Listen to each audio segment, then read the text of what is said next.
भाई बहनों का आपस का क्या संवाद रहता था धर्म के इर्द गिर्द। पूर्व पक्ष उत्तर पक्ष, ये हमारे बाबा ने हमें सिखाया था।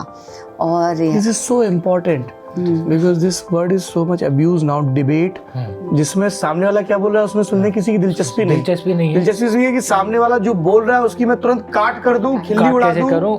वाद संवाद नहीं हो रहा है, एक तरह से द्वंद्व युद्ध हो रहा है कि बस आपके दूसरे आदमी पर प्रहार करना है। देखिए, आपका लक्ष्य ये होना चाहिए कि संवाद हो, सामने वाले आपके बात को एक खुले मन से सुने और आप भी फिर उसे मौका दें कि वो अपनी बात रखे।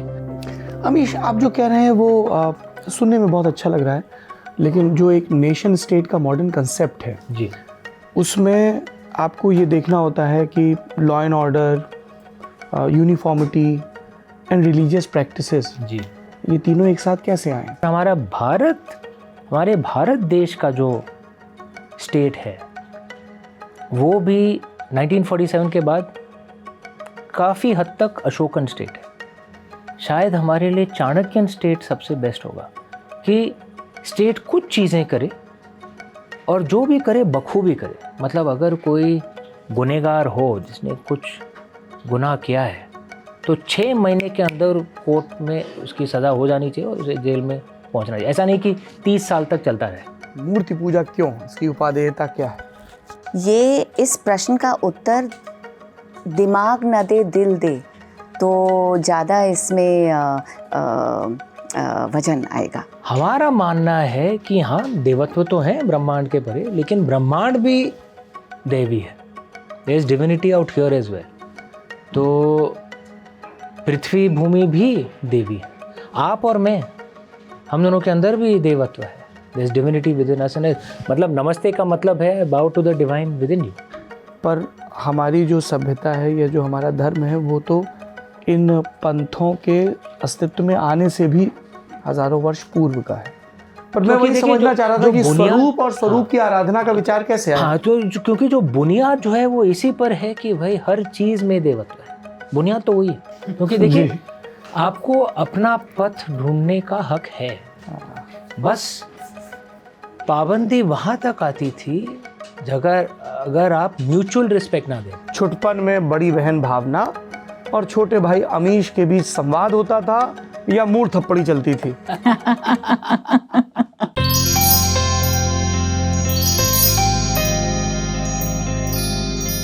आज मैं आपको अपने घर ले चलता हूं। आप कभी हमारे घर में दाखिल होंगे तो सबसे पहले आपको हमारे एक पूर्वज नज़र आएंगे अपनी अलग अलग मुद्राओं में। जो मुद्रा मुझे सबसे ज़्यादा प्रिय है वो लगभग नृत्य सी मुद्रा है। आप सोचेंगे नृत्य सी मुद्रा का मेरे घर के बैठक कहानी का आज के किताब वाला से क्या संबंध है। जब मैं पूर्वज शब्द इस्तेमाल करता हूँ तब मेरा अभिप्राय पॉपुलर ज़बान में कहूँ तो उन ईश्वरों से, उन अवतारों से होता है जिनकी हम अर्चना करते हैं।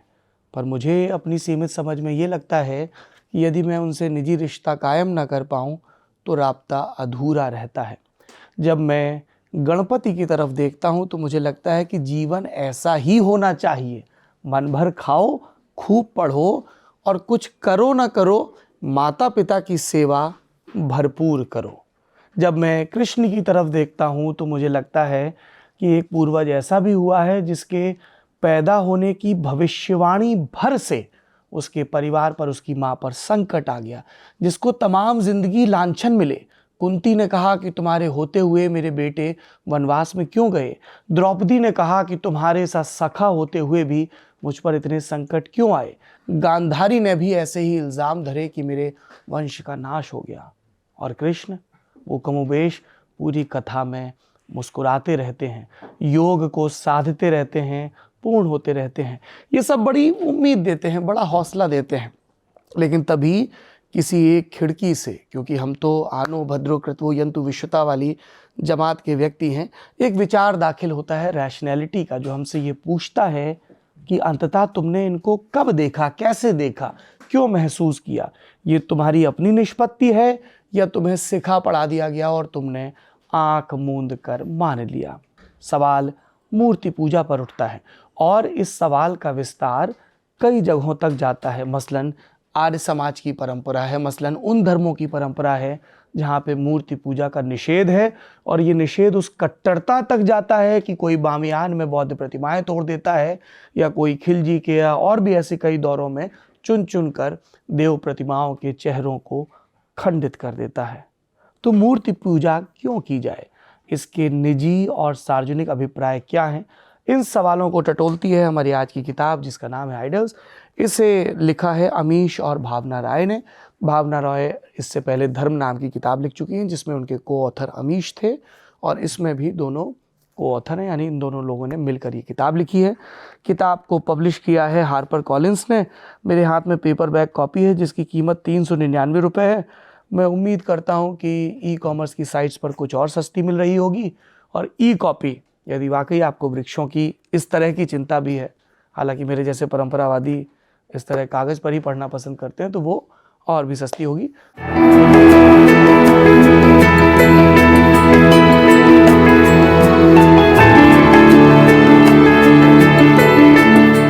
तो किताब वाला में आज हम भावना रॉय और अमीश से बात करेंगे। बहुत बहुत स्वागत है आपका। नमस्कार। इससे पहले कि हम लोग बहुत गंभीर चर्चाओं में दाखिल हों, उपनिषद की परंपरा या सुकरात और प्लेटो की संवाद की परंपरा जिसका आपने शुरुआत में जिक्र किया, मैं ये जानना चाहता हूँ कि छुटपन में बड़ी बहन भावना और छोटे भाई अमीश के बीच संवाद होता था या मूड थप्पड़ी चलती थी? आप कहें। तो सौरभ जी, सबसे पहले तो मैं ये कहूँगी कि आपको जब बोलते मैं सुन रही थी तो एहसास हुआ मुझे कि मैं क्यों आपकी फ़ैन हूँ। इतने सुंदर रूप से आपने अपने दिल से जो बोला वो दिल से बोला। Thank you ma'am. हम 4 भाई बहन हैं। मैं सबसे बड़ी हूँ, बुली ऑफ द फैमिली। मेरे 2 साल बाद अनीश है, और मेरे 8 साल बाद अमीश और उसका जुड़वा आशीष आया। हम चारों में लड़ाई झगड़ा होता ही नहीं था, और अगर होता था तो मेरी माँ मनोविज्ञान की चैम्पियन है मुझे लगता है, और उनने जब अनीश पैदा हुआ तो ठान ली थी कि मेरे बच्चों में एकता होगी, मुट्ठी के समान वो होंगे, और उनने बहुत ही बारीकियों से हम चारों में एक केमिस्ट्री पैदा की। जहाँ तक हम दोनों का सवाल है, लगता है जब से ये पैदा हुआ हम दोनों का यिन और यांग, पुरुष और प्रकृति, क्रिएटिव फील्ड में हमारा रिश्ता बंधना ही था, क्योंकि मैं थोड़ी ऑब्सेस्ड थी इससे। और आपने पूछा तो मैं बता दूं कि ये छोटा सा था, 1.5-2 साल का जब से हुआ तो मैं 9-10 साल की थी। तो मैं इसको अमीश मैं बता दूं क्या? आप ऑन कैमरा ही बता दो क्या? अब हमें डर लग रहा है। जी। तो मैं इसके पीछे भागती रहती थी, आशीष के साथ भी खेलती थी, लेकिन इसके साथ खेलने में बड़ा मज़ा आता था मुझे, क्योंकि ये बहुत ही संगीन किस्म का बच्चा था। आशीष मेरे जैसा था, चुलबुला। ये संगीन किस्म का था, संजीदा रहते थे, गंभीर रहते बिल्कुल, थे। हाँ एकदम। तो इसके पीछे भागती थी। मतलब अगर कुर्ता पजामा पहना दे तो मुझे कुर्ता पजामा भी एकदम साफ तरीके से आयन मुझे अच्छा लगता था, और जो क्रीज भी हो। और अगर किसी ने आके मतलब मैंने कुर्ता पजामा पहन लिया या कपड़े पहन लिए और कोई आके मतलब गले लगा ले तो क्रीज बिगड़ जाएगा। तो मेरा वो था कि हर चीज एकदम बाल एकदम सेट होने चाहिए, बिखरे नहीं होने। मैं वैसा था। हाँ बिल्कुल, ये कुर्ता पजामा पहन लेगा और मैं भागूंगी इसके पीछे, और फिर बोलता है दीदी इस्त्री बिगाड़ो, इस्त्री मत बिगाड़ो, इस्त्री मत बिगाड़ो। और रोज इसकी एक ड्यूटी थी कि मेरे पास आएगा और यहाँ मुझे एक किस देगा, और किस देने के पहले इसे बोलना पड़ता था टिंग डिंग डिंग डिंग डिंग डिंग डिंग डिंग, और फिर किस करे। ये ठीक है, बैकग्राउंड स्कोर म्यूजिक, पहले म्यूजिक दे फिर बहन। एक चीज मैं इसमें ऐड कर दूं, हाँ ये हमारी माँ का हरदम ये उद्देश्य रहा कि चारों बच्चों में कभी लड़ाई नहीं होनी चाहिए, हरदम एकजुट होने चाहिए। तो क्योंकि उनका मानना था कि ज़िंदगी में उतार चढ़ाव होते रहते हैं, और आप अगर दुख आते भी हैं, और दुख का भंडार हर किसी पर फूटता है, सिर्फ एक इंसान पर नहीं। अगर दुख आते भी हैं, अगर आप 4 भाई बहन, अगर आप एकजुट हैं, तो जो भी है आप संभाल लेंगे, आप देख लेंगे। तो एक तो हम चारों को कभी लड़ाई करने नहीं दिया जाता था, और अगर लड़ाई हो भी गई तो हमें मतलब खड़ा कर दिया जाता था एक दूसरे के बाजू, और चीक्स पे बार बार आप किस करते रहिए, कम से कम 100 की गिनती तक, और उसके पहले हम लोग हंसना शुरू कर देते और लड़ाई किस बात पे होती वो भूल जाते थे। तो माँ का हरदम ये था कि हरदम एकजुट रहो, और ये मैंने देखा भी, क्योंकि हमारे ज़िंदगी में, पूरे परिवार की ज़िंदगी में पिछले 7-8 साल काफ़ी दुखद रहे, बहुत एक के बाद एक कुछ हादसे होते रहे। लेकिन चूँकि हम सब एकजुट हैं, जो भी हुआ हमने संभाल लिया, हम आगे चलते रहे, चरेवेती चलते रहे। क्योंकि देखिए, उतार चढ़ाव तो हर किसी के ज़िंदगी में आते हैं, no one has a bed of roses. लेकिन अगर आपके पास ऐसे 5-10 लोग हैं, जो आपका परिवार या बहुत ही घनिष्ठ मित्र, 5-10 से ज़्यादा कभी नहीं होते। सोशल मीडिया पे आपके जो मित्र हैं वो आपके मित्र नहीं हैं।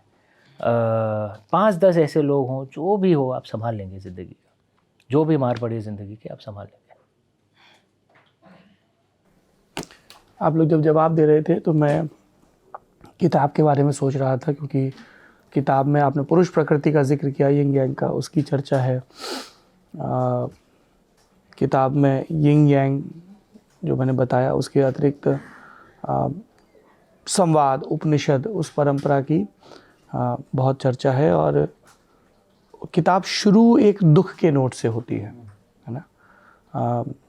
कि धर्मराज जी हैं, एक रिटायर्ड पुलिस ऑफिसर हैं, और उनको कार्डियक अरेस्ट आता है, तो वो, उनकी पत्नी, उनके स्वजन उनको अस्पताल लेकर जा रहे हैं, और अस्पताल के परिसर में गणपति की एक मूर्ति है। और फिर उसके बाद क्रमशः संवाद कि गणपति कब होता है, फिर तिथियाँ, फिर कैलेंडर का भेद, ये सारी चीज़ें।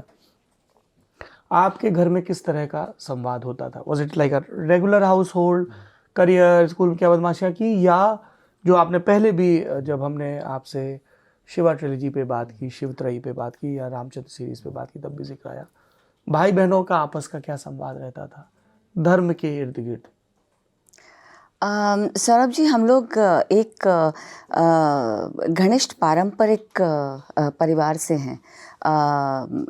ना कि हमारी जो न्यूक्लियर फैमिली है, हमारी जो चाची, चाचा, बुआ, फूफा जी, हमारे जो कज़न्स हैं, बहुत ही परंपरा पूर्वक हमें बड़ा किया गया है। हमारे घर में तो वार्तालाप, डिबेट्स होते ही थे, लेकिन डिबेट किस तरह किया जाए ये हमारे बाबा ने हमें सिखाया था। बचपन में हम सब कज़न्स को एक साथ वो बैठा देते थे, कोई टॉपिक देते थे और बोलते थे चलो डिबेट करो। और डिबेटिंग के जो रूल्स होते थे वो हमारे परंपरा से जुड़े हुए होते थे। पूर्व पक्ष, उत्तर पक्ष, कि अगर मैं कुछ बोल रही हूँ तो अमीश उत्तर देने के पहले मैंने जो बोला उसे रिपीट करेगा, और हम दोनों को एक सहमति में आना पड़ेगा कि अमीश ने समझा मैंने बोला क्या। एक बार जब हम सहमति में आ जाएंगे कि अमीश समझ गया मैंने बोला क्या, और वो किसी और दिशा में नहीं ले जा रहा है, फिर वो उत्तर देगा। पूर्व पक्ष, उत्तर पक्ष, ये हमारे बाबा ने हमें सिखाया था। और this is so important because this word is so much abuse now, debate, जिसमें सामने वाला क्या बोल रहा है उसमें सुनने किसी की दिलचस्पी नहीं है। दिलचस्पी ये कि सामने वाला जो बोल रहा है उसकी मैं तुरंत काट कर दूं, खिल्ली उड़ा दूं, करूं, हाँ, उसे गिराऊं कैसे। और ये देखिए, ये वाद संवाद नहीं हो रहा है, एक तरह से द्वंद्व युद्ध हो रहा है कि बस आपके दूसरे आदमी पर प्रहार करना है। ये प्रयत्न नहीं करना है कि शायद उसे मैं कुछ सीख सकता हूँ, जो संवाद की भारतीय परंपरा है कि सीखें। और हमारे भारत की परंपरा वही रहती थी। दुख की बात यह है कि जो पश्चिमी जो परंपराएं हैं उससे हम लोग इतने प्रभावित हो गए हैं। देखिए, पश्चिमी देशों में अच्छी बातें हैं और जो हमें सीखनी चाहिए, लेकिन उनकी जब जो बुरी बातें हम सीख रहे हैं और उनकी अच्छी बातें नहीं सीख रहे हैं, तो ये तो भाई पूरा उल्टा हो गया, पश्चिमीकरण एकदम एक गलत तरीके से हो रहा है। मैं लंदन में रहा हूँ 4 साल, वहाँ पे मैंने देखा है, क्योंकि वहाँ पे अभी तर्क वितर्क की डिबेट इस तरीके से होता है कि भाई किसी भी निर्णय पर पहुँचना तो एकदम असंभव ही हो गया है। और you were recently at Oxford debate. हाँ, वहाँ पे Tell us भी था। about it. ये ऑक्सफोर्ड जो यूनियन डिबेट, जो शशि थरूर साहब ने भी, जहाँ पे जो वही डिबेट है, और ये जो विषय था कि गॉड इज़ अ डिल्यूजन। तो हर साइड पे 3 थे और एक स्टूडेंट भी। तो उस तरफ तो एथीस्ट थे, वेस्टर्न एथीस्ट, और इस तरफ एक कार्डिनल था, cardinal Turkson, lord Singh of member of the house of lords, जो सिख परंपरा के बारे में बता रहे थे, और मैं उसी विषय पर हिंदू नज़रिए से या धार्मिक नज़रिए से मैं अपनी बात रख रहा था। और ये मतलब उस समय वोटिंग तो हो गई थी और हम जीत गए एक्चुअली ऑक्सफोर्ड में। तो ये तो मतलब मैंने तो सोचा था कि ऑक्सफोर्ड में तो कुछ सवाल ही नहीं उठता कि इस विषय पर हम जीत भी पाएँ। लेकिन एक बात मैं आपको बता दूं, क्योंकि उस साइड में वेस्टर्न एथीस्ट थे जिनके प्रहार मात्र क्रिश्चियनिटी पर हो रहे थे, क्योंकि उन्हें हिंदू क्रिश्चियनिटी के बारे में, तो हिंदू सिखिज़म जैनिज़्म बुद्धिज़्म के बारे में इतना कुछ ज्ञान तो था नहीं। लेकिन जिस तरीके से वो क्रिश्चियनिटी के ऊपर बात कर रहे थे, मैं क्रिश्चियन नहीं हूँ लेकिन मुझे भी बुरा लग रहा था कि देखिए, आप प्रश्न उठाएं, लेकिन अगर आप किसी के भगवान के बारे में बात कर रहे हैं, किसी पंथ के बारे में बात कर रहे हैं, धर्म तो पंथ के परे है, मतलब पंथ के बारे में बात कर रहे हैं, तो कुछ शब्दों की मर्यादा होती है, कुछ शब्दों का इस्तेमाल नहीं होना चाहिए। किस तरह की बातें कर रहे थे वो क्रिश्चियनिटी बारे में? अभी मैं दोहराना नहीं चाहूँगा, ये वीडियो भी आएंगे, उसको मॉडरेट लेकिन ढंग से कह दें कि जो क्रिश्चियनिटी के जो भगवान हैं, जिस तरह के शब्दों का इस्तेमाल किया जा रहा था उस भगवान को डिस्क्राइब करने के लिए, गॉड के लिए या ईसा मसीह? गॉड के लिए, ईसा मसीह के लिए भी, मुझे लग रहा था यार ये क्या बोल रहे हो। मतलब उसी बात को आप थोड़े ठंडे शब्दों का इस्तेमाल करके भी आप कह सकते हो।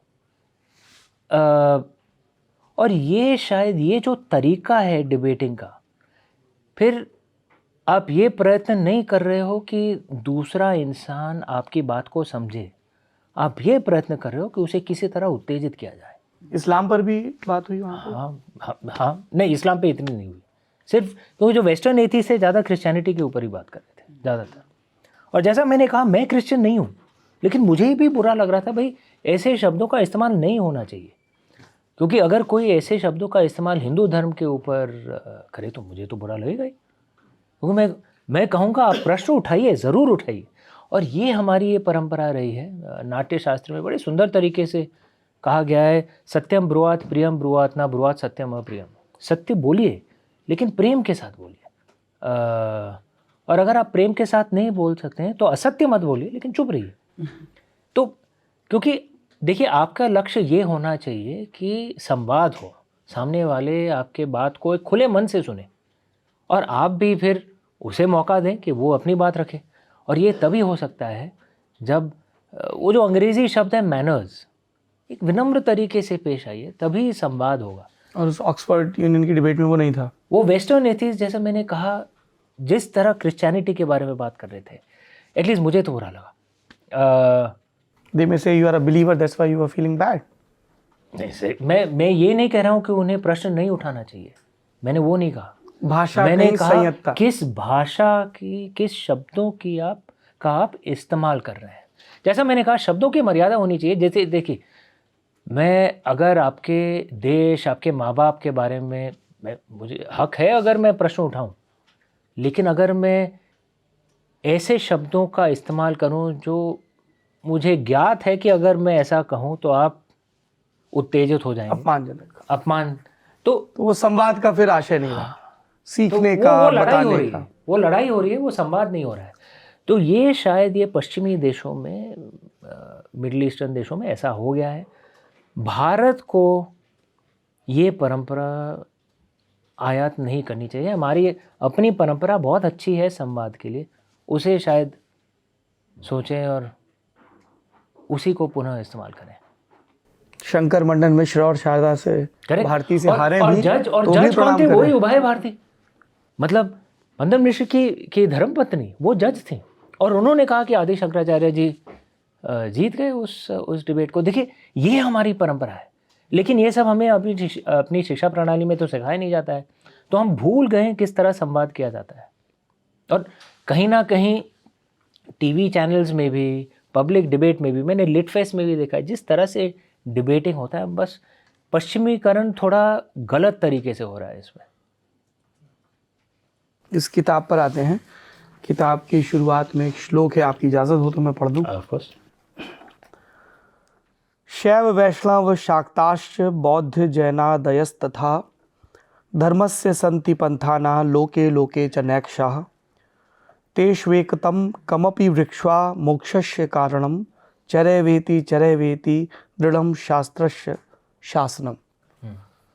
आपने इस श्लोक का स्रोत नहीं लिखा, हाँ, कहाँ से है ये श्लोक? नहीं, ये हम दोनों ने ही लिखा एक्चुअली, तो क्योंकि वो हमारा फॉरवर्ड है और हमारा मानना है कि ये शायद एक तरह से एक्सप्लेन कर पाए कि हमारी धार्मिक परंपरा क्या है, कि हर पंथ को एकम सत्य विप्रा बहुधा वदन्ति, कि हर सत्य का शोध करने का, हर सत्य के रास्ते पर चलने का आपको हक है, लेकिन आपको कोई हक नहीं कि दूसरे के रास्ते को आप तिरस्कार करें, उसे जज करें, क्योंकि रास्ते अलग अलग हो सकते हैं, भिन्न हो सकते हैं, भाई मंजिल तो एक ही है।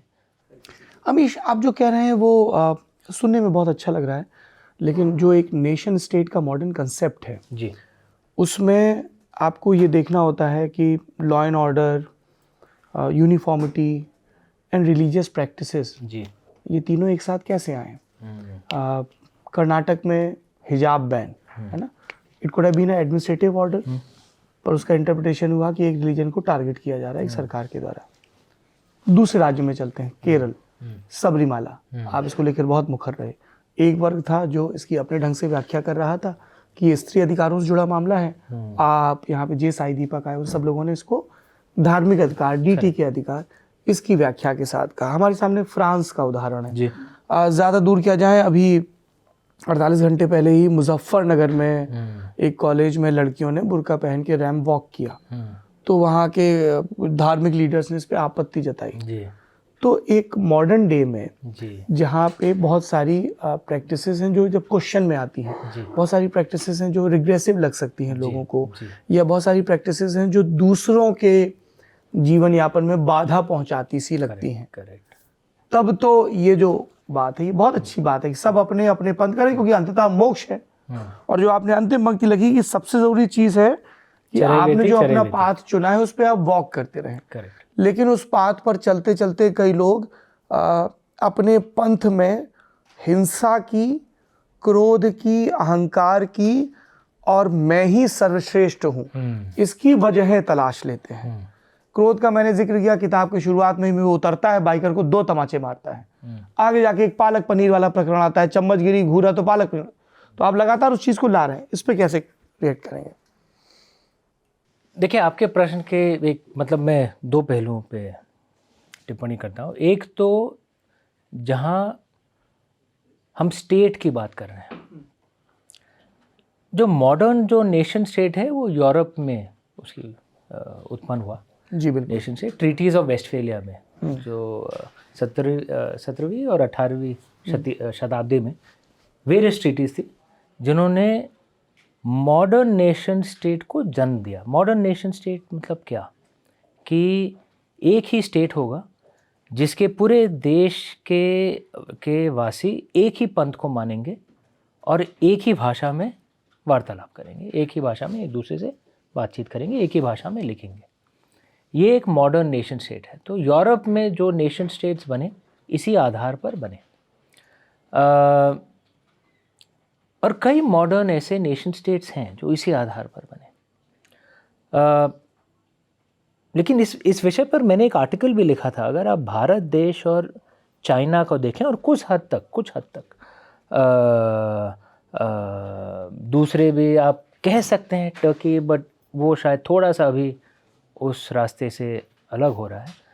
हम लोग सिर्फ एक नेशन स्टेट नहीं है, हम लोग एक सिविलाइजेशन स्टेट है। ट्रू। अलग अलग पंथ हैं, अलग अलग भाषाएं हैं, लेकिन स्टेट एक ही है। अब सिविलाइजेशन स्टेट में स्टेट फिर कैसा होना चाहिए? संजीव सान्याल एक बुद्धिजीवी हैं, उनकी पुस्तकें मुझे पसंद आती हैं काफ़ी। तो उनकी एक पुस्तक थी द इंडियन रेनेसांस, शायद उनकी पहली पुस्तक थी जो मैंने पढ़ी थी, और बाद में भी उन्होंने इस विषय पर उल्लेख किया था कि हमारे भारतीय परंपरा में एक चाणक्य स्टेट हुआ है और एक अशोकन स्टेट हुआ है। चाणक्यन स्टेट ऐसा था कि बहुत कम चीज़ें करता था, लेकिन जो भी करता था बखूबी करता था। और जो अशोकन स्टेट है वो प्रजा के हर चीज़ में इंटरफेयर करने की कोशिश करता था। चाणक्यन स्टेट सिर्फ पुलिस संभालेगा, इंफ्रास्ट्रक्चर संभालेगा, ट्रेड को रेगुलेट करेगा, बाकी सब भाई समाज के ऊपर है, आपको जो करना है आप करिए। ये आप एक दूसरे से संवाद करके आप निर्णय कर लीजिए कि आपको क्या करना है। अशोकन स्टेट ऐसा था कि भाई राज्य निर्धारित करेगा किसको क्या खाना चाहिए। जैसे जो अशोकन स्टेट ने क्या एक हमारे इतिहास के किताबों में भी ये सिखाया गया था, लेकिन इतनी डिटेल में नहीं, कि अशोकन स्टेट ने कहा था कि हर किसी को कुछ समय में वेजिटेरियन होना चाहिए फॉर एग्जांपल, ठीक है। लेकिन चाणक्यन स्टेट का ये था कि भाई वो तो समाज के ऊपर है, आप निर्णय करो आपको क्या करना है, हमें इसमें नहीं घुसना है, ठीक है। अशोकन स्टेट अगर बन जाए तो स्टेट इतना विशाल हो जाता है, तो जो कोर चीज़ें हैं जैसे राज्य की सुरक्षा, पुलिस, इंफ्रास्ट्रक्चर, उसमें उसकी काबिलियत थोड़ी कम हो जाती है, क्योंकि हर चीज़ में घुसने की कोशिश कर रहा है। जो आधुनिक वेस्टर्न स्टेट्स हैं वो कई हद तक अशोकन स्टेट बन गए, हर किसी में दखल अंदाजी करने वालों। और आजकल फैशन ये बन गया, और हमारे भारत देश का जो स्टेट है वो भी 1947 के बाद काफ़ी हद तक अशोकन स्टेट है, हर चीज़ में दखल अंदाजी करता है। आपने हिजाब बैन की बात कही, एक ये भी है कि हमारे जो पूजा घर हैं, मंदिरों को सरकार टेक ओवर कर सकती है, लेकिन मस्जिद या गिरजाघरों को नहीं, वो कानून है। माइनॉरिटी के जो वर्शिप की जगह है उनके लिए अलग और मंदिरों के लिए अलग, लेकिन मंदिरों पे सरकार टेक ओवर कर लेती है। जो मंदिरों का जो धन है जो हम दान दे रहे हैं, हम तो चाहें भाई अगर मैं हिंदू हूँ और मैं हिंदू मंदिर में दान दे रहा हूँ तो मुझे तो ये अच्छा लगेगा कि भाई वो वेद पुराण की बात करें, हमारा जो धर्म है उसे प्रचार करें, वो सब इसीलिए तो मैं दान दे रहा हूँ। या जो इंफ्रास्ट्रक्चर है मंदिर में उसमें थोड़ी सुधार हो।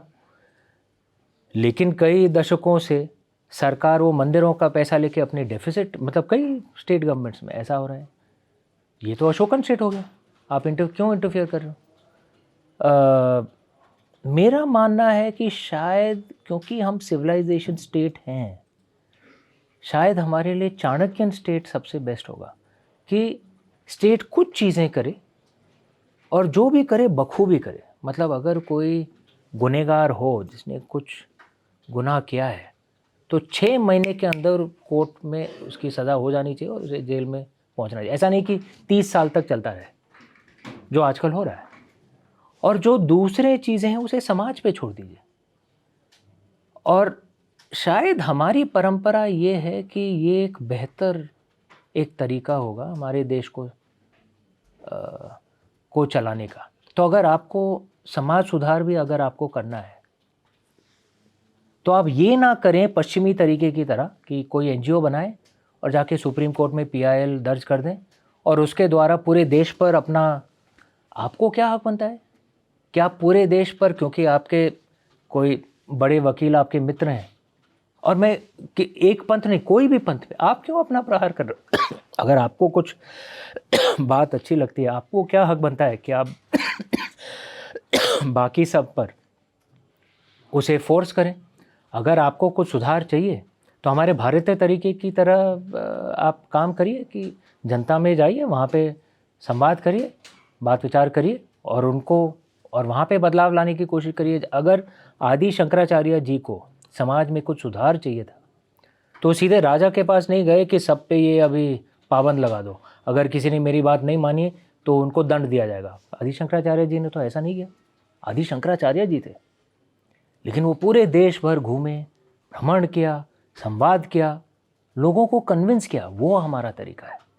आपको समाज में कुछ सुधार करना है तो भारतीय तरीके से करिए। स्टेट को बस अपना काम करने दीजिए। सिर्फ राजदंड के सहारे, राजदंड के सहारे आप अपनी बात दूसरों पर थोप नहीं सकते। ये पश्चिमी तरीका हो सकता है, हमारा तरीका नहीं है। दुख की बात है कि आजकल ये हो रहा है, और जिन लोगों को जिस पंथ से घृणा है वो उसके ऊपर केस फाइल कर देते हैं। कुछ लोगों को हिंदू पंथ से घृणा है तो उसके ऊपर केस फाइल कर देंगे, कुछ लोगों को इस्लामिक पंथ से घृणा है तो उसके ऊपर केस फाइल कर देंगे। अरे ये तरीका ही नहीं होना चाहिए। लेकिन हाँ, राजसीय कानून एक ही होना चाहिए हर किसी को। देखिए, अगर कोई समाज है, आप एक दूसरे में ही, अगर आपकी कोई सिविल कोई एक डिसएग्रीमेंट है, जैसे परिवार में भी होता है कभी कभार, अगर आप एक दूसरे में ही सुलह कर सकते हो तो ठीक है, स्टेट की ज़रूरत है ही नहीं। लेकिन अगर आप नहीं कर पा रहे हो तो आपको स्टेट के पास जाना पड़ेगा।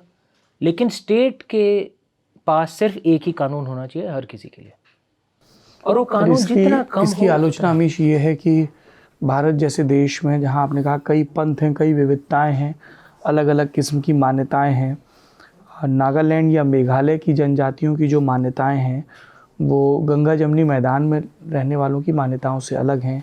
चाहे वो संपत्ति के निस्तारण की बात हो, विवाह या उत्तराधिकार की बात हो, तो अगर हम एक ही कानून सब पर लागू करेंगे तो फिर इस वेरिएशन का क्या? मैं डिस्प्यूट रेजोल्यूशन की बात कर रहा हूँ। डिस्प्यूट रेजोल्यूशन में, क्योंकि राज्य ऐसा नहीं हो सकता कि लोगों में वो भेदभाव पंथ के आधार पर भेदभाव नहीं करना चाहिए। और चाणक्यन स्टेट वैसा ही है, क्योंकि चाणक्यन स्टेट सिर्फ कुछ चीज़ें करेगा, बाकी सब में वो दखल अंदाजी करेगा ही नहीं, क्योंकि आपके ऊपर है, आप समाज हैं। आप सोच लीजिए, अगर ऐसा हम करें तो ये शायद देश के लिए भी बेहतर होगा, और यही हमारी परंपरा रही है। जब आप लोग इस किताब को लिख रहे थे भावना, तब राइटिंग प्रोसेस क्या होता था? नोट्स एक्सचेंज, रूपरेखा, हाउ डिड इट वर्क? तो मैं काम करती थी मैन्युस्क्रिप्ट पर, और उसके बाद अमीश लंदन में था तो अमीश को भेजती थी, वो काम करता था। और चैप्टर्स डिवाइड किए आपने? How did it work? नहीं, पूरा तो रिवाइंड करना पड़ेगा। सबसे पहले मैंने एक बहुत ही साल पहले एक मैन्युस्क्रिप्ट लिखी थी, which was a manuscript of ideas. तो जैसे मैंने बोला, मैं प्राकृतिक हूँ, इस पार्टनरशिप में ये पुरुष हैं, फेमिनिन मैस्कुलिन इम्पल्स, इसलिए कॉम्प्लीमेंटारिटी अच्छी हो जाती है, फिट हो जाती है।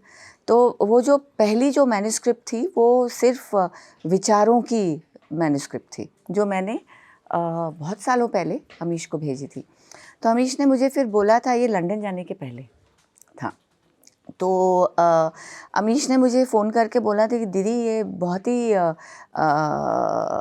टेक्स्ट बुकिश है और इट्स नॉट वर्किंग। तो मैंने बोला फिर क्या किया जाए? तो अमीश ने बोला अब मेरी बारी है, मैं काम करता हूँ। ये जो कैरेक्टर्स हैं ये अमीश ने बनाए। तो ये मेरी जो मैन्युस्क्रिप्ट ऑफ आइडियाज़ थी, और वो जो मैन्युस्क्रिप्ट ऑफ आइडियाज़ जो थे वो 2 किताबों में वो पेश किए गए। किस तरह के प्रश्न थे उसमें? जैसे इसमें कथा पर बात होती है, गीता पर बात होती है, धर्म पर, आनंद पे, आत्मबोध पे, धर्म पे। हाँ, तो धर्म पर, महाभारत के पात्रों पर, फिर आत्मबोध पर, स्थितप्रज्ञ पर, प्रवृत्ति क्या है, निवृत्ति क्या है, मूर्ति पूजा क्या है। तो ये पूरा का पूरा एक नैरेटिव बनाया था मैंने।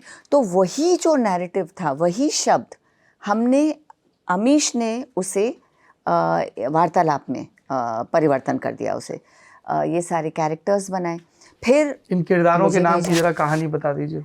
तो ये जो किरदार धर्मराज, हैं, लोपामुद्रा, हाँ, गार्गी, नचिकेत, अनिर्बान। हाँ, तो इनकी कहानी सुनाती हूँ। ये किरदार, ये जो नाम है, ये जो परिवार के जो नाम हैं, ये अमीश ने चुने। 2 जो आइडल्स में आए हैं वो मैंने बनाए, वो किरदार। तो ये परिवार ऑफ कोर्स है एक वयस्कर दाम्पत्य, दोनों, लोपामुद्रा और धर्मराज, और उनकी बेटी गार्गी और दामाद नाचिकेत। धर्मराज और नाचिकेत हमारे कठोपनिषद से हैं। तो धर्मराज ऑफ कोर्स हैं Yamraj ji, god of not only death but also dharma. और नाचिकेत एक शायद काल्पनिक जीवन में परम शिष्य, नाचिकेत को बोला जाता है। अर्जुन या नाचिकेत, किसे बोलेंगे? परम शिष्य। तो नाचिकेत और धर्मराज कठोपनिषद से हैं। तो ये यम नचिकेता संवाद है, उससे ये नाम इंस्पायर किया गया है कि यहाँ पर इस पे हाँ रिटायर्ड आईपीएस धर्मराज और उनका नचिकेत के बीच, दामाद के बीच संवाद चल रहा है। उसमें और भी किरदार। हाँ, अच्छा, लोपामुद्रा हैं सास। लोपामुद्रा एक पुराने, बहुत ही पुराने हमारे इतिहास में एक ऋषिका थी। उनने ऋग्वेद की काफ़ी मंत्र लिखे हैं। ऋचाएं लिखी। हाँ, और आज के ऋषि अगस्त्य की धर्मपत्नी थी वो, और उनका पुनर्जन्म हुआ, हम मानते हैं, कावेरी नदी के रूप में। गार्गी हैं एकदम एक फाइस्टी फेमिनिस्ट थी उनके ज़माने में, उनकी बेटी धर्मराज की और लोपामुद्रा की जो बेटी हैं।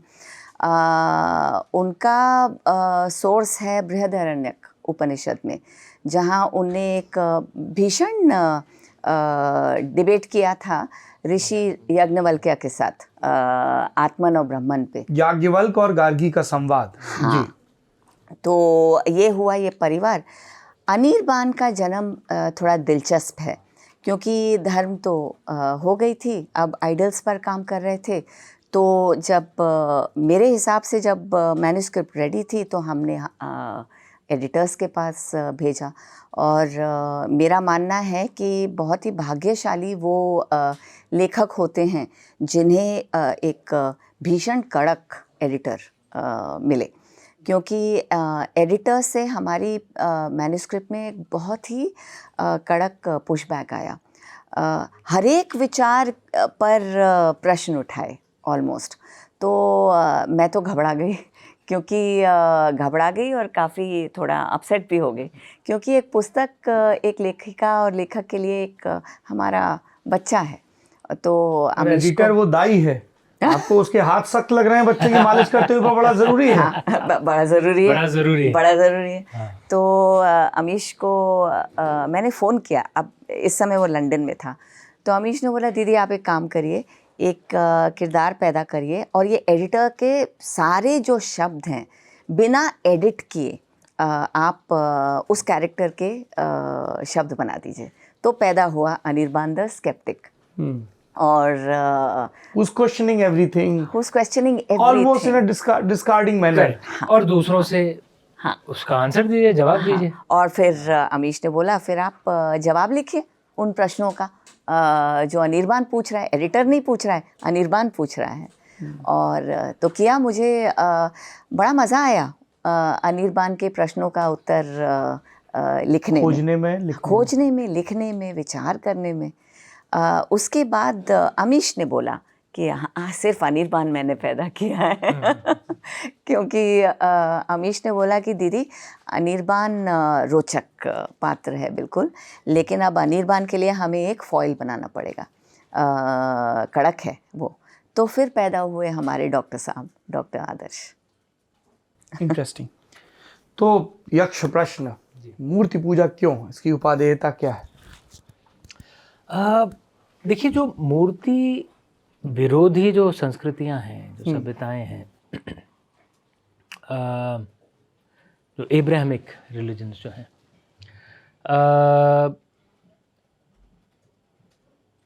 इसकी बुनियाद क्या है? What is the philosophical foundation at the heart of this? उनका मानना है कि भाई जो देवत्व जो है, जो डिवाइन जो है, वो ब्रह्मांड के परे है, एंड वो देव हरदम एक मेल ही होता है, एक ही होगा और मनुष्य होगा, मतलब मेल गॉड, पुरुष रूपी गॉड। और जो यूनिवर्स जो है वो एक तरह से प्रोफेन है, मतलब ये इसमें डिविनिटी नहीं है। लेकिन जो मूर्ति पूजक संस्कृतियां हैं, और पूरे इतिहास में, पूरे विश्व भर में एक्चुअली मूर्ति पूजक संस्कृतियां ही थीं, सबके सब मर गए या मार दिए गए। बारिंगस। हाँ, बारिंगस। हम और जापान और कुछ हद तक शायद चाइना, हमारा मानना है कि हाँ, देवत्व तो है ब्रह्मांड के परे, लेकिन ब्रह्मांड भी देवी है। There is divinity out here as well. तो पृथ्वी भूमि भी देवी है। आप और मैं, हम दोनों के अंदर भी देवत्व है। There is divinity within us, मतलब नमस्ते का मतलब है bow to the divine within you. तो अगर हर चीज़ में हमें देवत्व दिखती है, तो भाई मूर्ति का क्या मतलब है कि एक जगह पे हम अपने ध्यान को केंद्रित कर लें ताकि इसकी पूजा कर पाएं। तो फिलोसॉफिकल बुनियाद में फ़र्क तो ये है, जो मूर्ति विरोधक हैं और जो मूर्ति पूजक हैं, कि हमें हर चीज़ में भगवान दिखती है, भगवान दिखता है हर चीज़ में। वो कहते हैं कि पूरी पृथ्वी, ब्रह्मांड, ये सब ये तो बस अभी टेम्पररी है, ये मिथ्या है। हम भी कहते हैं मिथ्या है, लेकिन ये नहीं कहते कि इसमें देवत्व नहीं है, हम वो नहीं कहते। और इस कारणवश जो भी मूर्ति पूजक संस्कृतियां होती हैं, एक तरह से इंट्यूटिवली लिबरल बन जाती हैं। आप देखेंगे पिछले 2000 साल में एक इतिहास का एक बहाव चला, जहाँ पे पूरे विश्व भर में कई मूर्ति पूजक संस्कृतियों को ध्वस्त कर दिया गया, मार दिया गया। Egyptians, Greeks, Roman pagans, Greek pagans, Celts, central American, सब जगह ज़ोरास्ट्रियनिज्म इन पर्शिया, ग्रेट जिम्बाब्वे जो अफ्रीकन थे, अफ्रीका तो मतलब 150 साल तक पूरा पेगन था, अभी पूरा एकदम, अभी तो कुछ एक बचे, कुछ एक दो पिछड़ा करार दिया गया, खत्म कर दिया गया और मार दिए गए। और मूर्ति विरोधक संस्कृतियों ने लाखों करोड़ों लोगों का नरसंहार कर दिया, क्योंकि वो एक गलत देव की पूजा कर रहे थे, या भगवान न करे देवी की पूजा कर रहे थे, क्योंकि वो तो एक बहुत बड़ा पाप माना जाता था। करोड़ों लोगों का नरसंहार कर दिया, पूरी संस्कृतियां ध्वस्त कर दी, यूनिवर्सिटीज, टेम्पल्स। मैंने तो अभी तक नहीं सुना है, लेकिन आप शोध करिए, बताइए कि इसका रिवर्स कभी हुआ है क्या? कोई मूर्ति पूजक संस्कृति दुनिया भर में फैलती रहे और कहे कि तुम मूर्ति की पूजा नहीं कर रहे हो, मैं तुम्हें मार दूंगा, तुम्हारे पूरे गांव को मार दूंगा, तुम्हारे पूरे संस्कृति को मार दूंगा। वाइकिंग्स ने ये ओके, लेकिन उन्होंने पूरी संस्कृति ध्वस्त नहीं की। उनका सिर्फ एक कारण था, एक ये था कि भाई लूट मार करो। उन्होंने चर्चेज में लूट मार की है, और बाद में वो खुद भी बाय द वे क्रिश्चियन बन गए, और तब भी वो लूट मार करते रहे। मतलब तो बहुत इंटरेस्टिंग कन्फ्लुएंस है वो एक्चुअली। 100-200 और वो क्रिश्चियन बन गए और लूटमार बाद में भी करते रहे। और थोड़ा सा वाइकिंग पना भी अभी बचा हुआ है उन देशों में। इधर थोड़ा सा अगर मैं बोल दूं कि वेस्टर्न देशों में भी आजकल बुद्धिजीवी बोल रहे हैं कि वाइकिंग्स के वायलेंस को थोड़ा बढ़ा चढ़ा के इतिहास ने सामने रखा, क्योंकि अंततः वो पराजित हुए, तो उनके हिसाब से इतिहास लिखा नहीं गया। हाँ। और देखिए, मैं तो एक ही बात मानता हूँ कि अगर ये सब पूरे दुनिया भर में सब संस्कृतियाँ अगर मर गईं, और जिन्होंने उन्हें मारा, और ये ऐसा नहीं कहना चाहिए कि हर क्रिश्चियन या हर मुस्लिम है, इंडोनेशियन मुस्लिम्स ने कुछ नहीं किया, अफ्रीकन क्रिश्चियंस ने कुछ नहीं कहा, ये दो संप्रदाय थे, European Christians, Turkic Muslim, You have very specifically written as in well. दोनों ने किया, बाकी सब ने Turkic Islamic and European Christian. European Christians, You have ऐसा नहीं mentioned it. कि बाकियों ने ऐसा नहीं किया, ये तो इसके लिए हम इंडोनेशिया में देखते हैं तो अभी भी वो बड़ा नाम हो उनके, लेकिन वो संस्कृत के नाम और बड़ा समावेशी दिखता लेकिन है। पूरे विश्व भर में सबसे बड़ा मुसलमान देश तो इंडोनेशिया है। आप भारत में देखें, जो प्यू सर्वे हुआ था, 90% मुसलमान यहाँ के कर्म और धर्म को मानते हैं, जो फिलॉसफी है कर्म और धर्म को, क्रिश्चियंस भी मानते हैं। तो यहाँ का इस्लाम अलग है। मैं इतिहास के बारे में बात कर रहा हूँ, लेकिन यहाँ का इस्लाम अलग है, तात्पर्य भारत इस्लाम नहीं, मैं गर्व से कहता हूँ कि भारत मुसलमान हमारे देशवासी हैं। हाँ तो है ही। इनका और अगर इंडियनाइजेशन ऑफ इस्लाम, जो भी शब्द इंडोनेशिया भी तो अलग ही है। हाँ, उन्होंने अपने ढंग से किया होगा कि आप किताब में जो है हूबहू उसको या अरब की परंपराओं को या प्राचीन परंपराओं को हूबहू ना माने, अपने देश अपनी संस्कृति के हिसाब से उसमें तत्व जोड़े। सबसे महान जो अरब साम्राज्य था अब्बासिद, उसे किसने ध्वस्त किया?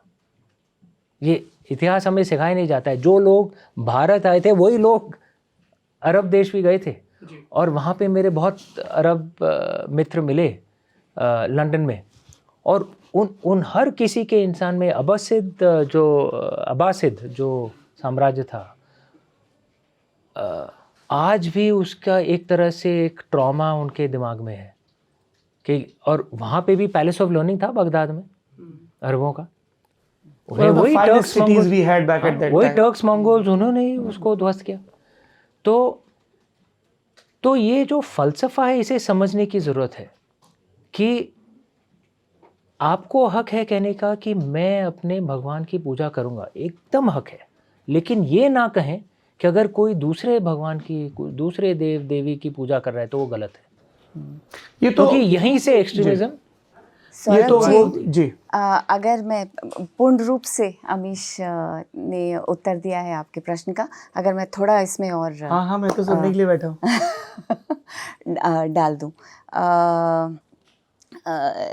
दो चीज़ें, आपने प्रश्न पूछा मूर्ति पूजा क्यों, और भारतीय इस्लाम के बारे में बात हुई, तो मैं दोनों का मिश्रण करके आपको दो कहानियाँ सुनाती हूँ जी। मुझे कथाएं सुनना बहुत पसंद है और ये मनगढ़ंत कहानियाँ नहीं है, ये हमारी आप बीती कहानियाँ, मेरी माँ और मेरी माँ की एक कहानी और दूसरी मेरी। मूर्ति पूजा क्यों, ये इस प्रश्न का उत्तर दिमाग न दे दिल दे तो ज़्यादा इसमें वजन आएगा। मेरी माँ दुर्गा माँ की पूजक हैं, और हम चार भाई बहन हम रूरकेला में रहते थे बचपन में। राउरकेला में के पास एक छोटा सा हिक टाउन का कि आप कह लीजिए कांसबहाल था। मुंबई में थे और फिर पापा ट्रांसफ़र हो गए कांसबहाल, तो अनीश और मैं, हम जो बड़े दो थे, हमें बोर्डिंग स्कूल भेज दिया गया, और ये जो जुड़वा थे ये बहुत ही छोटे थे, तो ये घर में थे। तो अनीश और आशीष को कहा गया अभी तुम यहीं उत्पात मचाओ। हाँ, लेकिन कुछ सालों बाद इन्हें भी ऊटी भेजा गया तमिलनाडु। हाँ, तो अब अनीश और मैं, जब ये दोनों घर में ही थे, जब हम छुट्टी में घर आते थे तो एक जश्न पैदा हो जाता था, सेलिब्रेटरी एटमॉस्फेयर, क्योंकि पूरा परिवार कुछ महीनों के लिए साथ है। और मम्मी पापा हमें राउरकेला लेके जाते थे 35 किलोमीटर दूर संडे को, तो पूरा रविवार राउरकेला में मस्ती कर रहे हैं, पिक्चर देख रहे हैं, रात को डिनर ले रहे हैं, और फिर हम वापस रात को पिक्चर देखने के बाद वापस कांसबहाल जाते थे। राउरकेला से कांसबहाल जाने के रास्ते पर एक छोटा सा मंदिर था तारणी माँ का, और हर दूसरे या तीसरे हफ्ते मेरी माँ पापा को सिग्नल करती थी रुकना है, और पापा रुक जाते थे मंदिर पे। हम 6 मंदिर में अंदर जाते थे। पापा और ये 3 मेरे भाई दर्शन करके बाहर रुक जाते थे, क्योंकि जानते थे अब मम्मी थोड़ा 15-20 मिनट आधे घंटे माँ से वार्तालाप करेंगी। माँ से वार्तालाप तो मुझे नहीं आज तक नहीं पता क्या करती थी वो, लेकिन मेरी माँ फूट फूट के रोती थी, फूट फूट के रोती थी। मैं 11-12 साल की होंगी और मैं बगल में खड़े होके मेरे अंदर एक भयंकर गुस्सा पैदा होता था माँ के प्रति कि मेरी माँ को क्यों रुला रही हैं। जोर से फूट फूट के रो करके जब हो जाता था मम्मी का, तो फिर हम निकलते थे और मम्मी में एक अजब तरीके का परिवर्तन हो जाता था और एकदम वो फिर से एक सकारात्मक वाइब्रेंट लाइवली जैसे वो नॉर्मल होती थी, वो बन जाती थी। दिल का कुछ रिश्ता था, अंदर से झाड़ू पोछा शायद वो लगा लेती थी अपने सबके दिल सामने को। रो भी नहीं सकते ना। हाँ, अच्छा, यहाँ मैं भारतीय इस्लाम पे आती हूँ क्योंकि राउरकेला छोड़े हमें कितने साल हो गए? 40 साल लगभग। हाँ, 35-40 साल। 35-40 साल हो गए। आज तक, पिछले महीने तक, शायद इस महीने भी, हमारे वहाँ एक इकबाल अंकल हुआ करते थे जो पापा के साथ काम करते थे और कभी कभार घर में आके आशीष अमीश को पढ़ाते थे। महीने में एक बार इकबाल अंकल आज भी मम्मी को फ़ोन करते हैं और बोलते हैं, भाभी आपकी देणगी चढ़ा दिया माँ को। और मम्मी बोलती हैं, शुक्रिया इकबाल। पिछले महीने जब इकबाल अंकल ने फ़ोन किया तो बोला कि भाभी आपको आना पड़ेगा, ये तो मेरे पैसे चढ़ रहे हैं दशकों से, पैसे तो आपके चढ़ने चाहिए। तो मम्मी ने बोला, इकबाल तुम्हारे और मेरे पैसे एक हैं आ जाऊंगी। तो ये एक हुई कहानी।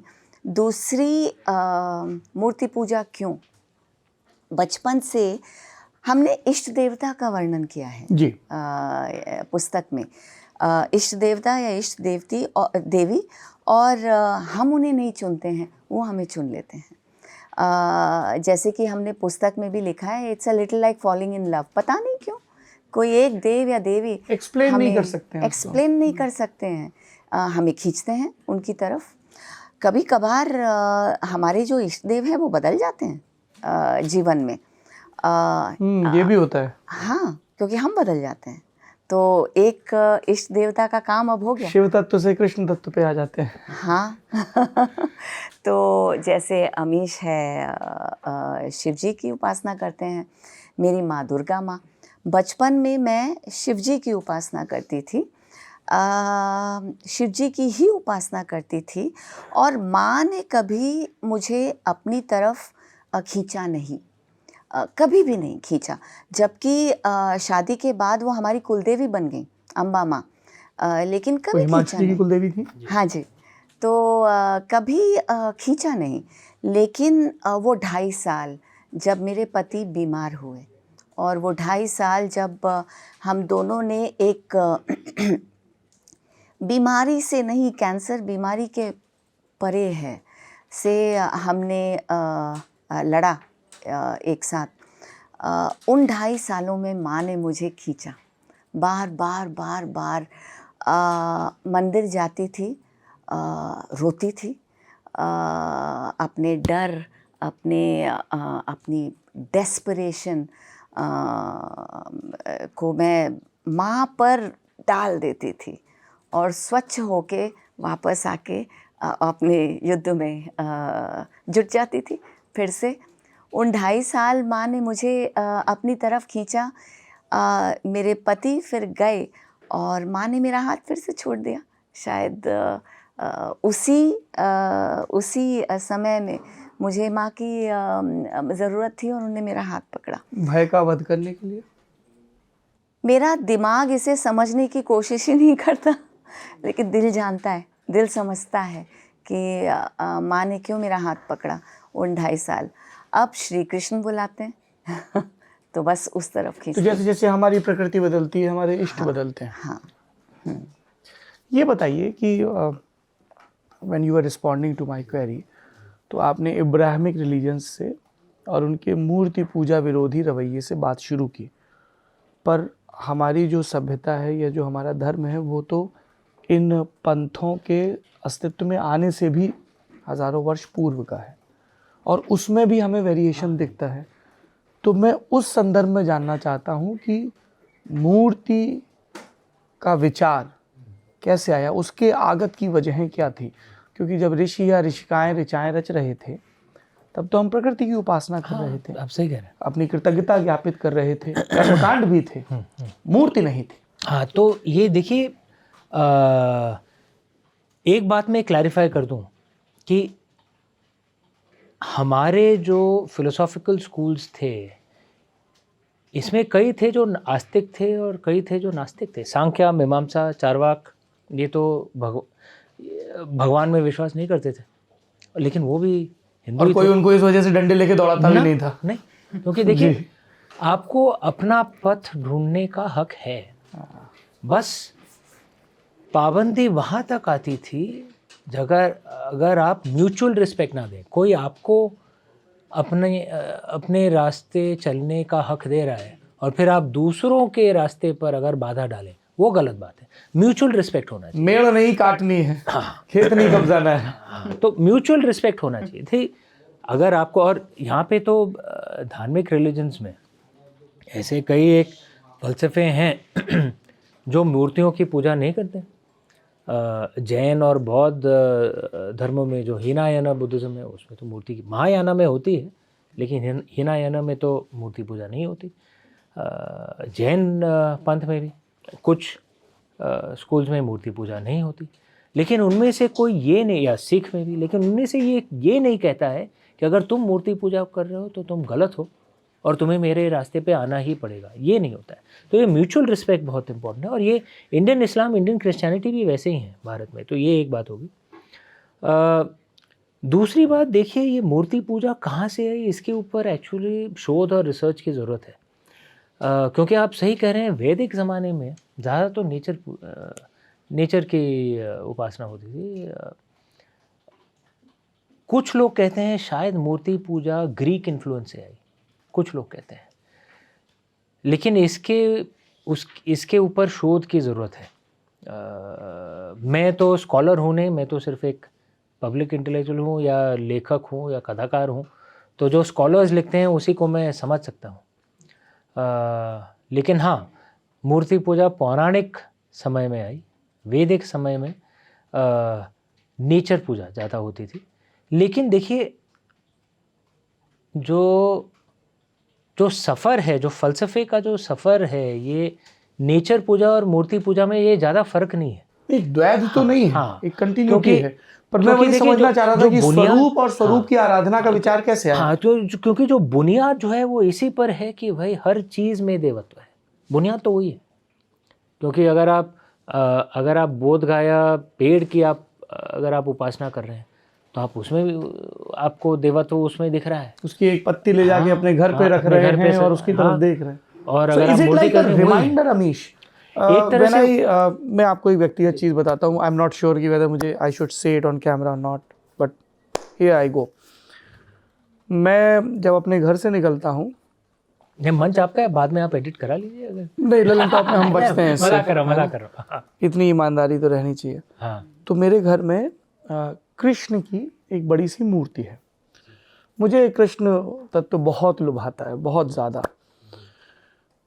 उत्तर प्रदेश के चुनाव की कवरेज के दौरान हम घूम रहे थे, तो मैंने उस मूर्ति को बनते देखा। तो इंसान भगवान को गढ़ रहे थे, ये अलीगढ़ की बात है, एक वर्कशॉप की। उसमें एक मूर्ति में कृष्ण की भाव भंगिमाएँ इतनी सुंदर थी कि मैं चुनाव से वापस आ गया और कई महीनों तक मुझे उसकी स्मृति कौंधती रही। तो मैंने अपनी पत्नी से कहा, तो और हमारे घर में ऐसा नहीं है, बुद्ध की, गणपति की बहुत सारी मूर्तियाँ, उन्होंने इज़राइल पे पढ़ाई की है तो यहूदी धर्म के कई सिंबल भी, सब चीज़ें थी। तो मैंने कहा ले आता हूँ, और मैं ले आया। अब उसके साथ कोई कर्मकांड नहीं जुड़ा है कि आपको इतने बजे इतने पुष्प वर्षा करनी है, इतने श्लोक पढ़ने हैं। मन करे रात के 2 बजे बात कर लो, मन करे सुबह के 4 बजे बात कर लो। तो मैं अमूमन जब घर से निकलता हूँ तो मैं उनके सामने खड़ा हो जाता हूँ, हाथ रख के, कोई मंत्र नहीं बुदबुदाता हूँ। आते हैं खूब मंत्र, और एक आत्मीयता और एक संवाद होता है। और वहाँ पे एक पत्थर रखा है जो हमारे एक मित्र ने दिया था। पत्थर पे लिखा है, ईश्वर हमारे एकांत का सबसे विश्वसनीय साथी है। वाह वाह। ये इतनी सुंदर व्याख्या लगी। किसने देखा है, कहाँ देखा है, क्या वर्णन करोगे? क्योंकि संवाद तो आप खुद से ही कर रहे हो, अपने भयों से जूझ रहे हो, अपने संकल्प को मजबूत कर रहे हो। तो क्या मूर्तियाँ हमें हमारे स्वधर्म का, हमारे स्वत्व का, हमारे आत्मबोध का रिमाइंडर कराने वाली चीज़ें हैं, या इसमें और एक लेयर जोड़ दें तो वो स्वरूप हमें बहुत सारी कहानियाँ और उन कहानों के फ़लसफ़े और हासिल को याद दिलाता है? What is it exactly? ठीक है, छोड़ देते हैं। अभी मैंने एक व्यक्तिगत चीज़ बताई, आप अपनी व्यक्तिगत बताइए, आपको मूर्ति क्या याद दिलाती है? इनफैक्ट आपकी ही बात को एक और छोर पे ले जाता हूँ। जैसे हमारे लिए, कई लोगों के लिए, सिर्फ भगवान नहीं, हमारे माँ बाप, हमारे गुरु भी एक तरह से देवत, हम पाँव छूते हैं। और अगर उनका स्वर्गवास हो जाए तो उनकी पिक्चर, उनकी चित्र भी हमें कहीं ना कहीं हमें कुछ शांति देती है। और हमारा मानना है जब सेंस ऑफ बिलोंगिंग भी देता है ना। और जो पिंडदान जो हम करते हैं वो 3 पीढ़ियों तक होता है, क्योंकि जब अगर एक और आता है तो जो आखिरी जो पीढ़ी थी वो अभी मुक्त हो जाती है, क्योंकि उनका या तो वापस माया जाल में आने का या मुक्ति हो जाती है, मोक्ष हो जाता है। हमारा मानना है कि भाई पितृलोक में हमारे जो पूर्वज हैं उनके अंदर देवत्व है और वह हमें मदद करते हैं, और हम श्राद्ध में हम उनके लिए पूजा करके उनकी मदद करते हैं। आप देखेंगे कि कई देशों में, भारत देश में भी, अगर कई ऐसे इंसान हैं जो अगर सिगरेट भी पीते हैं, माँ बाप के सामने कभी नहीं पीएंगे, लिहाज होता है। माँ बाप अगर नहीं रहे, उनकी सिर्फ एक पिक्चर है दीवार पर, कई लोग ऐसे हैं उस कमरे में भी नहीं पिएंगे, भाई उनकी पिक्चर है, ठीक है। ये क्या है? एक तरफ से वो एक रिमाइंडर है, ठीक है, क्योंकि उस स्मृति की नैतिकता, उस पिक्चर में भी हमें ऐसा लगता है कि भाई माँ बाप देख रहे हैं। So we project the divinity, correct. और अगर हम हमारी जो बुनियाद जो है फलसफे की, कि हर चीज़ में देवत्व है, तो जितनी आराधना हो उतनी देवत्व, हम उतनी जागृति हम उस स्मृति में डाल देते हैं। जैसे ये देखिए, ये ओम नमः शिवाय कड़ा मैं पहनता हूँ, रुद्राक्ष माला पहनता हूँ, मैं जहाँ भी अगर किसी भी मंदिर जाता हूँ, मूल रूप से अगर शिव जी का कोई भी मंदिर हो, अगर पंडित या पुरोहित अनुमति दे तो मैं इसे छुआ लेता हूँ वहाँ पे इसे। और ये अभी कोई ये कहेगा अरे ये क्या बेवकूफ़ी है, तकियानुसी, भाई ये मुझे उससे शक्ति मिलती है, it gives you strength and purpose. और मैं, आप देखेंगे कुछ मंदिरों में आप जाएंगे, जैसे संकट मोचन जो काशी में जो है, किताब में भी आपने जिक्र किया है। दीदी और मैं वहाँ पे गए थे, पता नहीं क्यों हमें वहाँ पे इतनी जागृति लगती है, और सुबह सुबह की जो आरती होती है, बस आंसू बस बहते ही जाते हैं, ठीक है। सर्दियों का वक्त है, संगीत समारोह का भी समय आ रहा है। आनंद के आंसू, आनंद के आंसू, दुख के आंसू, आनंद के आंसू। और हमारा मानना है कि शायद कई श्रद्धालु जाते हैं, उपासक जाते हैं, वो अपनी जागृति, अपनी वो उस जगह में वो भर देते हैं, और सैकड़ों साल से वो होता आ रहा है। उस जागृति से हमें भी आनंद मिलता है। तो जो मूर्ति पूजक हैं वो इसको समझते हैं कि भाई हम ये नहीं मानते कि ये सिर्फ एक धूल है, ये धरती सिर्फ धूल, पत्ते, ये सब, इसमें कुछ नहीं है, बस केमिकल्स हैं। जो भगवान है वो ऊपर है, हम मानते हैं सब में भी है, और हम खुद माता भूमि है, हम इसके पुत्र हैं। हाँ, हम इसके पुत्र हैं। और इससे अगर हमें आनंद मिलता है, भाई सत्य क्या है हमें तो मर के ही पता चलेगा।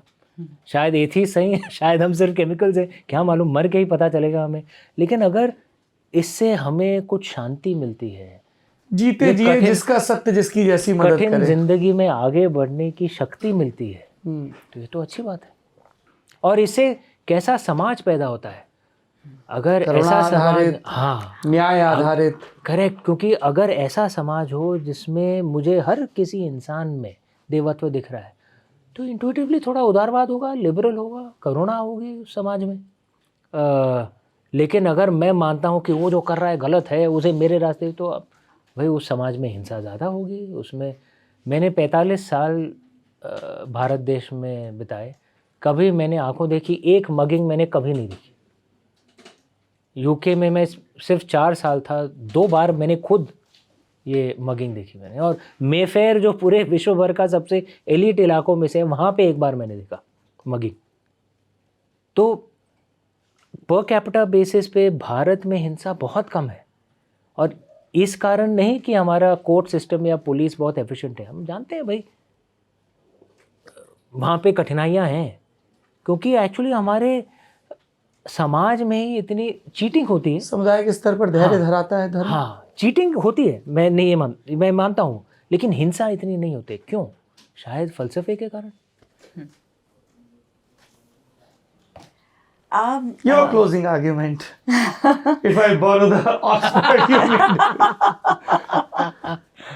तो It's so good to see you to like this. It's very endearing. Thank you. Carl दीदी हम युंग, तीनों भाइयों के आंखों का तारा है दीदी। ये कार्ल युंग ने कलेक्टिव कॉन्शियसनेस के बारे में लिखा था, और एपिजेनेटिक्स जो है वो कार्ल युंग के कलेक्टिव कॉन्शियसनेस को साइंस का रूप दे देता है कि हमारे जो अनुभव हैं वो हमारे डीएनए में बदलाव लाते हैं, और हमारे अनुभव जो डीएनए में जो बदलाव ला रहे हैं वो भी हमारे बच्चों में जाते हैं। तो ये तो साइंस ने कार्ल युंग के कलेक्टिव कॉन्शियसनेस को एक जड़ें दे दी। बिल्कुल। मूर्ति पूजा आपने बोला, जो मैंने पहले बोला कि ये दिल की बात है। फिज़िक्स में विज्ञान की तरफ गई हूँ तो फिज़िक्स में हार्मोनिक मोशन का कॉन्सेप्ट है कि जो जवान होते हैं वो सस्पेंशन ब्रिजेस में कभी एक साथ ये कदम ताल नहीं चलते हैं, क्योंकि उनकी जब कदम ताल चलेंगे तो एक फ्रीक्वेंसी होती है, और वो फ्रीक्वेंसी अगर सस्पेंशन ब्रिज की फ्रीक्वेंसी को मैच कर जाए तो उस फ्रीक्वेंसी का एम्पलीट्यूड बिल्कुल बढ़ जाता है और सस्पेंशन ब्रिज टूट जाएगा। तो वो कदम ताल पे मार्च पास्ट नहीं कर सकते हैं सस्पेंशन। इस फिनोमिनन को फिज़िक्स में कहा जाता है रेजोनेंस। तो मूर्तियाँ जो हैं वो कुछ रूप से, जैसे मैंने बोला, माँ मुझे खींचती थी, क्योंकि माँ की फ्रीक्वेंसी और मेरी फ्रीक्वेंसी शायद वो रेजोनेंस एम्पलीट्यूड इंक्रीज करके मेरे अंदर के भय, मेरे अंदर के डर को निकाल देती थी। और अंततः ये सारे संवाद तो दिमाग में घटते हैं। बिल्कुल। तो माँ भी यही है, शिव भी यही, कृष्ण भी यही, और आप भी यही हैं। हाँ। Whatever is comforting you and giving you purpose and solace. बिल्कुल। और वो जो मूर्ति हैं, जो विग्रह हैं, वो हमारे आंतरिक को हमारी पहचान में लाने में हमारी सहायता कर रही हैं। इस रूप से अगर देखा जाए तो मूर्ति पूजा में तो एक वैज्ञानिक रूप से ठोस अर्थ उभरा है। इस बिंदु पर इस संवाद को यहाँ रोकते हैं। 2 वाक्य आपके हवाले छोड़ देते हैं। एक तो है अहम ब्रह्मास्मि, और दूसरा है छांदोग्य उपनिषद का तत्त्वम असि। इन 2 को समझ लें तो चीज़ें सरल हो जाएंगी।